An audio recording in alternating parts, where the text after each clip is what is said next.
In most American towns, a mayor isn't just a figurehead. They are a neighbor you recognize, a trusted voice in the community, someone you might casually bump into at the local diner or see cutting the ribbon at a school event.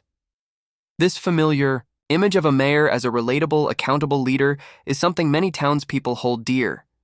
But in one small community just south of Chicago, that picture has been completely turned upside down. In Dalton, Illinois, the person who was chosen to lead with honesty and integrity has become the center of a scandal so deep and chaotic, it's hard to tell where simple misjudgment ends and deliberate misconduct begins. This isn't a fictional story. It's not some exaggerated internet rumor or a dramatic tale spun by a political blog. It's happening right now, unfolding in real time. What's unraveling in Dalton is more explosive and shocking than any scandal you've binge-watched on your favorite streaming service. The consequences here go far beyond a damaged reputation. This scandal has ripped through the very fabric of the town, shaking the trust and sense of community that once held Dalton together. At the heart of this storm is Mayor Tiffany Henyard, a name that once symbolized hope, progress, and empowerment for many in Dalton. However, beneath the carefully crafted public persona lies a far darker and disturbing trail. Allegations of corruption, selfish ambition, and reckless actions have come to light, painting a picture of a leader whose decisions may have left the town in turmoil and disarray. The contrast between the public image and the emerging reality could not be more stark. There was a time, not too long ago, when she was actually caught trying to steal a car. That's not exactly the kind of behavior you'd expect from someone who would later rise to become the town's highest-ranking official.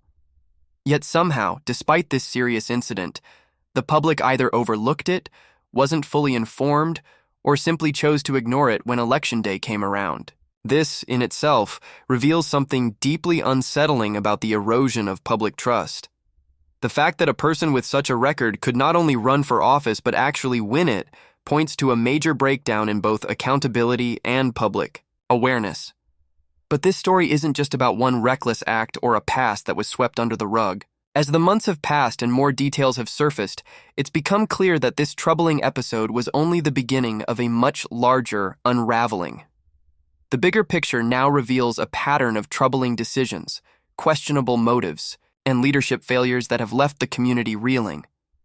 What started as a red flag has grown into a full-blown crisis that demands closer scrutiny. Rumors soon morphed into full investigations, and the allegations that came to light were truly chilling. Quiet whispers began circulating about ties to organized crime, suspected affiliations with local gangs, and the growing sense that decisions coming out of the mayor's office weren't just shady, they were downright dangerous. This wasn't the typical backroom deal-making that some communities have sadly grown used to. No, this felt far more sinister, like the town was being quietly taken over from the inside out. And then, the situation took a darker turn.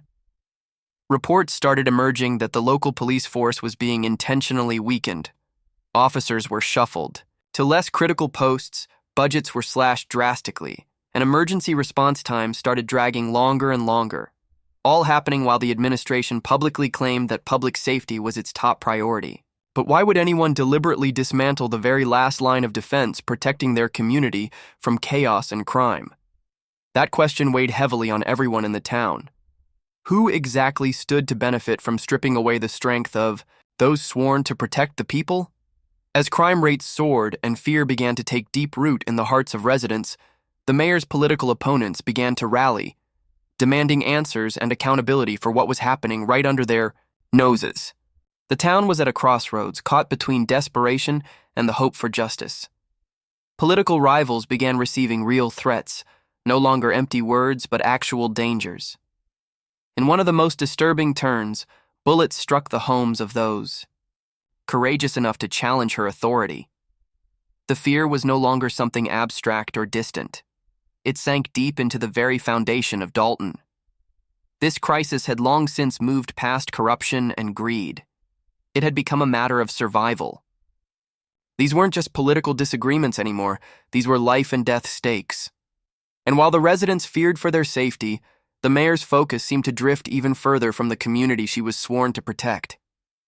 In a bizarre and surreal twist, police officers weren't out patrolling streets or solving crimes. Instead, they were being pulled away from duty to escort Henyard on shopping trips. These officers transformed into chauffeurs, errand runners, and personal bodyguards for a leader who now behaved more like royalty than a public servant. Meanwhile, taxpayers continued funding this spectacle, and neighborhoods grew quieter, not because of safety, but because of fear and neglect. That eerie silence masked something far darker, a creeping sense of abandonment and being forgotten. Then came a scene so absurd it almost felt scripted for a skit, if only it weren't painfully real. Cameras caught Henyard shoveling snow from a political opponent's driveway, smiling broadly for the media, playing the role of the thoughtful mayor. Yet in context, it felt like a cruel jab. No real compassion, no genuine service. Just theater. A carefully scripted display of generosity, while the town quietly fell apart around her. No one was fooled, not for a single second.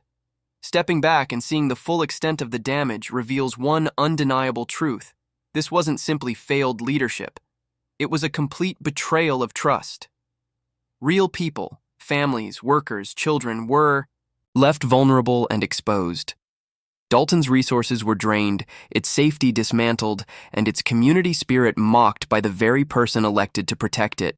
They believed in her, and in return, they got chaos, cruelty, and a public spectacle of misrule.